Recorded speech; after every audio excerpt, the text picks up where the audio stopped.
right, welcome back to our Best of Boston series. This month we're gonna do sushi. We're not looking for Michelin star sushi places in Boston. I'm looking for high quality, yet affordable sushi places that don't cost like $100 for 2 rolls. And so we're gonna check out 2 really cool places today that I've heard really good things about. Number 1, right behind me is the Mad Monkfish. This place is known for some of its creative musical flair, in addition to their really novel ingredients for sushi. Second, we're gonna go to Ebi Sushi, and that's in more of my neighborhood of Somerville. So I'm really excited to taste 2 very different culturally fused sushi experiences. So let's go ahead and go in. So we're inside of the Mad Monkfish, which is mad alliterative. This is smack dab in Central Square, the place I frequent at least once a week. This restaurant is really sweet interior. The founders are super obsessed with live music and jazz. Friday on onward, they have live jazz here. By the transitive property, if you love music and you love sushi, then you're gonna love this place. But the thing that's really cool about this place is that they have fairy tale sushi named after amazing fairy tale characters that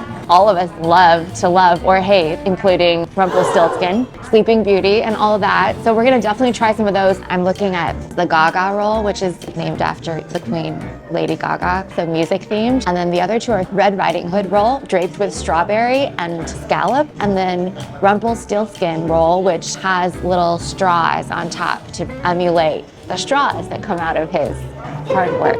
Just for fun, I ordered a mixed drink El Diablo. This is who El Diablo is. He has a companion, a compadre in the back, just chilling, and a very luscious tail. This is so cute. Cheers.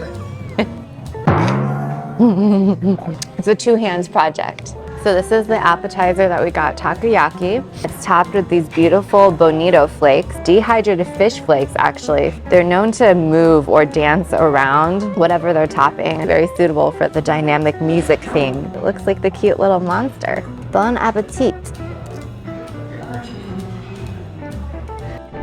It's not the feeling of octopus, it's the experience of real octopus. It's very meaty, pearly, creamy internal. There's a spicy mayo, and then the flakes make it very tender and crispy on the outside. I can also taste a little bit of black pepper buzzing in my lips, which I like. This is the Rumpelstiltskin roll. This is the gold straw that he's weaved for us. He did a really good job today. I think it's really cool that they've made it like an art piece. It's very artistic. Take some very generous soy sauce. I like to seriously melt my wasabi in my soy sauce. Please don't judge me for this. And every Chinese buffet I go to, I take a mountain of wasabi and just completely demolish it in soy sauce. And then I take a bite of sushi in it and don't know what I've gotten myself into. And then I hold on to the nearest person as I suffer. It's my tradition. I think I'm gonna take from the middle. You should always take from the middle. Don't take from the end, take from the middle. Oh wow, this is coming apart. We're just not going to waste any time here.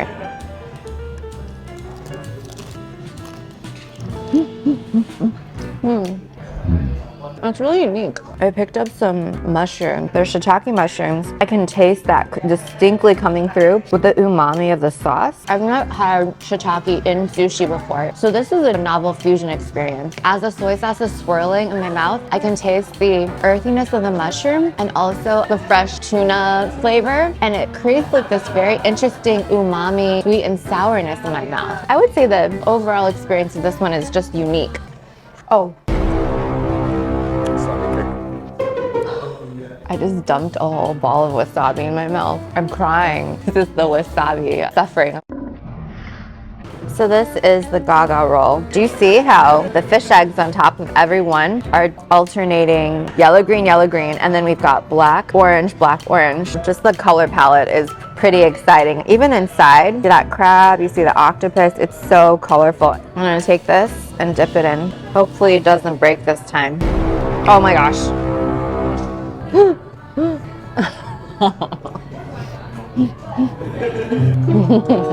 If anyone has any strategies on how to successfully handle sushi, please let me know. I'm just gonna go in with my hands, guys. I'm sorry. Dip it again into my very tainted soy sauce, but not enough to destroy it this time.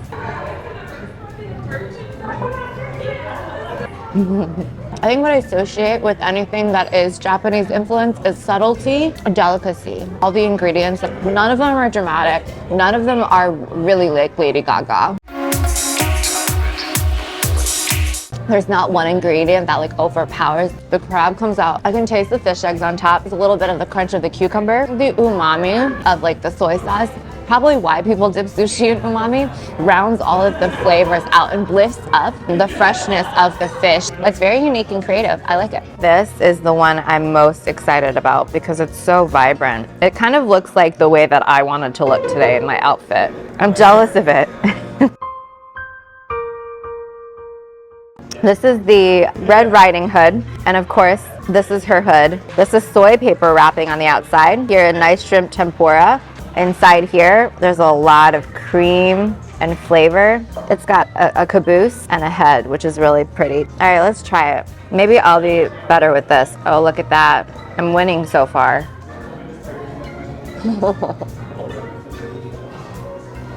Yeah, that one's my favorite. It's a scallop draped with a strawberry. Inside is shrimp tempura, and the cream really adds a nutty smokiness to this. The most is going on with this roll, and it's also the most sexy, attractive roll. This is also the roll that I want to dress up as next.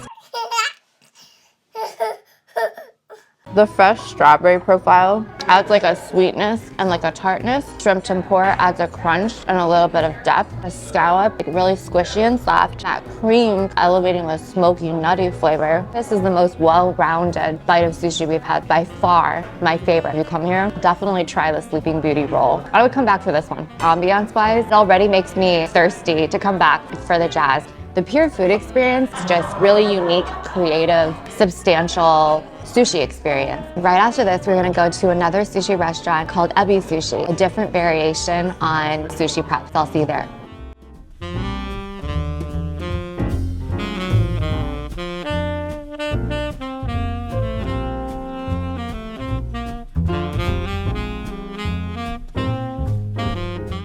We're seated inside of Ebi Sushi in Somerville. More of my neighborhood in my hood, literally. This place, it got a facelift in 2021. They renovated, remodeled the interior. Trademark Somerville artsy decor, but it's got some of those Japanese elements that I didn't see at our last place, the Mad Monkfish. That one felt like a lot more modern fusion, whereas this place feels more modern Asian. That classic check the box order, all your traditional rolls. They have a special menu that people rave about. You're gonna get a ton of stuff off the specials menu just because we're here for the BEST. I decided to get one of each. The Wagyu nigiri, very different from the rolls we just had. It's raw fish straight over rice. You really taste the fish, the beef fish. Torched salmon belly is like the #1 keyword that I've seen for the menu here. So we got 2 of those. We also got the toro, which is a fatty tuna. The smoky lemon hamachi, which is a yellowtail based seared tuna. We got the unagi, which is water eel. Honey hotei pecorino, seared scallop. Ika wasabi, which is squid. And the last one, striped bass. Suzuki ume shiso. We got one maki roll, which is a very small roll filled all with fatty tuna and highly recommended by the waitress. Wow, this is amazing. Such unique, colorful nigiri. And then over here we can see this is our fatty salmon roll. 2 of our outstanding torched salmon right here. That's the eel, the unagi. This looks like it's the squid here, and this definitely is the wagyu. And the fatty tuna is very noticeably here. The rest we will discover on the way. I'm gonna go straight for this thing. You see all the unique texture here? I'm just poking it, very tender, juicy. It falls apart right here. Look at that, that fat. Dip that and just pop it in.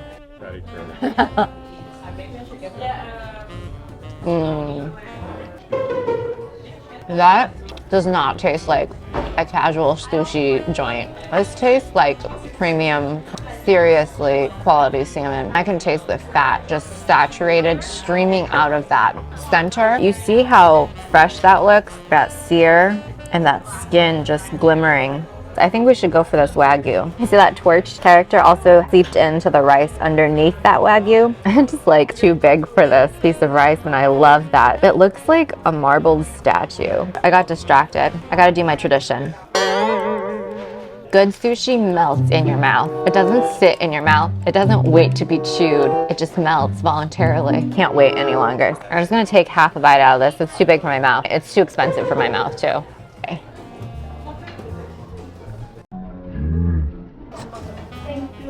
Oh my god.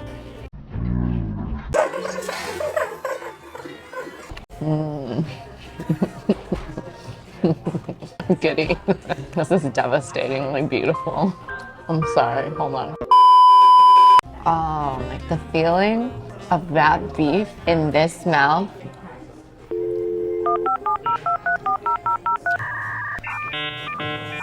It's like the best parts of the greatest cow in America, imported or not, torched, sliced delicately and beautifully, put onto a plate in the middle of Somerville and sent into my mouth.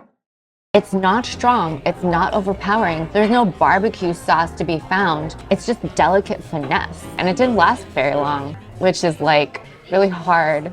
If you're gonna put anything that's not fish on top of rice, get this and put it in your mouth and just wait, because it's not gonna last very long, but it's gonna be amazing. This is probably the best bite of beef I've had in my living memory. We're just gonna go for this eel next, and just again, how beautiful and rich and deep this color is so appetizing. Going straight in and get some of that wasabi, slather it all up in there.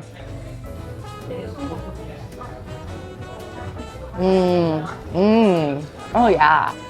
With nigiri and stuff, you can't salvage it if you try to go bite out of it. Unfortunately, I can't go back and taste it because it's already in here. But that tastes like the way that you want slow cooked, charred barbecue to taste. The sweetness and the smokiness. It tastes so professional.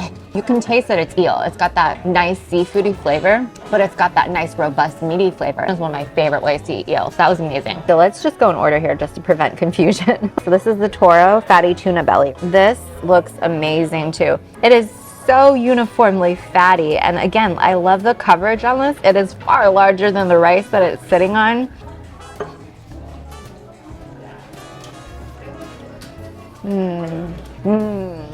Ooh, that is so nuanced. Those layers of fat. There's just such beauty that you experience when you bite into a really nice, fatty, fresh meat. It's not asking for much from you. It's just asking to be welcomed, received, just as it is. Here, this is the smoky lemon hamachi with smoked sea salts, topped with a jalapeno, so that's the green. Wasabi oil, plenty of lemon zest that I'm completely destroying right now. Oh my gosh, I'm so in love with you. Dip you in here. Washi washi.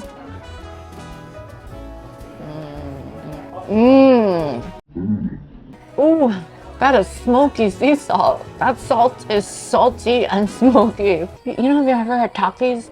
It's gonna come up. Kind of like reminds you of the smokiness of a piece of Taki. In the singular, right?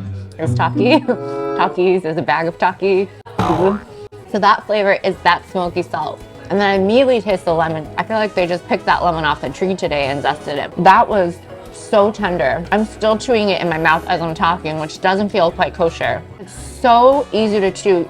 I'm not even applying any pressure with my teeth. It's just falling apart in my mouth. That's amazing. Oh, I'm just in love with all of these colors. I'll come next for you, buddy. So this is the seared tuna. Thinly sliced scallions on top, ponzu sauce. It just looks really amazing and sexy. I use the word sexy quite a bit with the sushi I've eaten today. Oh my gosh, everything looks so beautiful.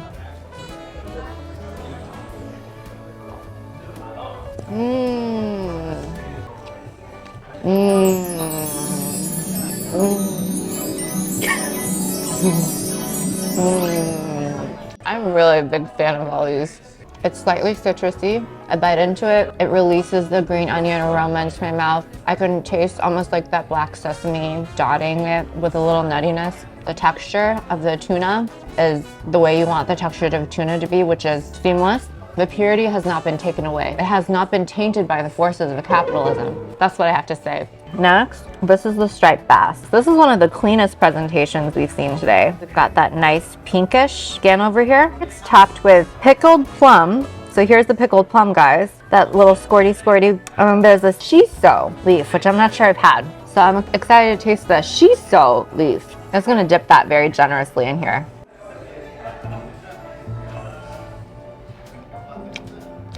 Mmm. Mmm. Mmm. Whoa. Mmm. Oh, that shiso leaf is very floral. It's herbaceous, fresh. I barely taste that plum squirty. But I really like that shiso leaf. I feel like if you wrapped rice in that leaf and put some Korean barbecue meat in it, that would taste amazing. They do that with perilla leaves. I think they should start doing it with shiso leaves. That shiso leaf was good. It's a little bit milder than the rest of the fishes. The pieces of fish slices. If I had this fish at any restaurant, I would not be disappointed. It's just that the other fish have been so much more outstanding and phenomenal. So this is called Wasabi, and it's lightly torched. A lot of these are lightly torched. Honestly, I feel like that's the secret of this place, is that torching things just makes everything taste better. Some sea salt on it, lemon, and then same pickled wasabi root. Wasabi Squid. Oh wow. Wow. Oh, you know what it is? Konjac is like a type of Asian jelly, but it's even more responsive than that. It's got even more of like a bounce factor.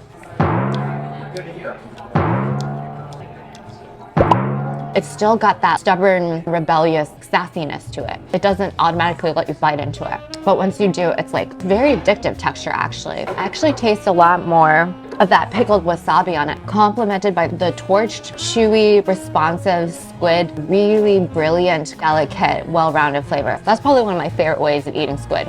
This last one is the seared scallop. It's called the honey hotate pecorino.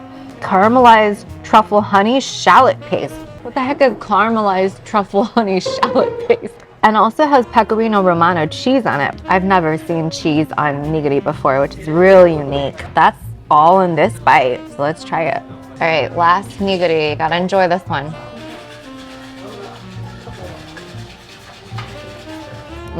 Whoa.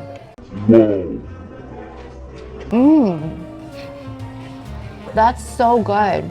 This cheese plus that jamminess just feels like a fig and goat cheese type of synergy on top of like infinitely delicate, soft, squishy scallop. And that scallop is, again, one of the freshest scallops I've had ever. So chewy, reminds me of lychee. For better or for worse, just so juicy and chewy. Now all we have left is the not so sad arrangement of fatty tuna rolls on the side here. It's got scallions, pickled wasabi, fatty tuna, and seaweed. That's all there is to it. The thing I like about this is none of this is truly falling apart.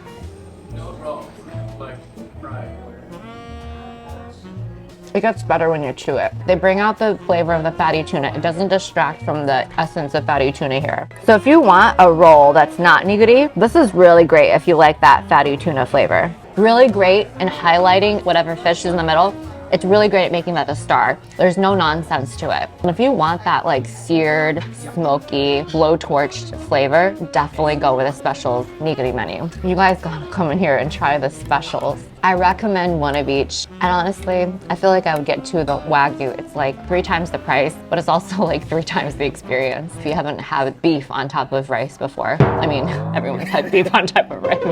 This is the best sushi I've had for this price point, hands down, around this area in Boston. I'm so impressed today. I'm gonna turn off the camera now, continue to stuff my face. I'll see you back outside. We have concluded our Best in Boston series. Our Best in Boston. We've concluded our sushi adventure. These 2 sushi places are radically different. The first one is a lot more modern, chic, musically vibrant. The second one's a lot more modern, but it's also a lot more Asian. The actual menu, the ingredients, the way they prepare it. For the ambiance, if you're a big jazz fan, if you're a big jazz fan, if you love having an experience that's outside of food, I would recommend checking out the Mad Monkfish on a weekend night or on a Friday night. The sushi itself, you have to really go for the ones like the Red Riding Hood that are really unique and really good flavor. But I would say for the essence of sushi and quality and tasting the ingredients, Ebi Sushi is a must-go, must-try. There are a ton of places in Boston that can do high-end, super fancy gold flake sushi,